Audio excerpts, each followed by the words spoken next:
Gusto mo rin bang mapawaw ang iyong mga bagets? Tara gawa tayo ng di tinipid sa pagmamahal cheesy pancake with Eden Original Cheese. Ito ay milky and creamy with milk, vitamins A, B2, and calcium.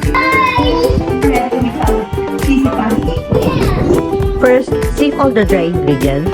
Add all the liquids gradually and mix well. Dahil hindi tinipid sa pagmamahal ang ating cheesy pancake, you can add grated Eden cheese to add flavor and texture. Heat butter in a pan. Scoop in the butter.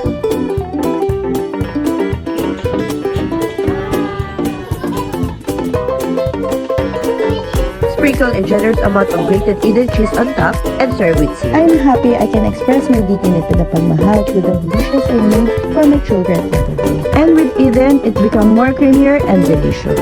You too can bring back the love in breakfast. Visit twistandmate.com/Eden for easy breakfast recipes.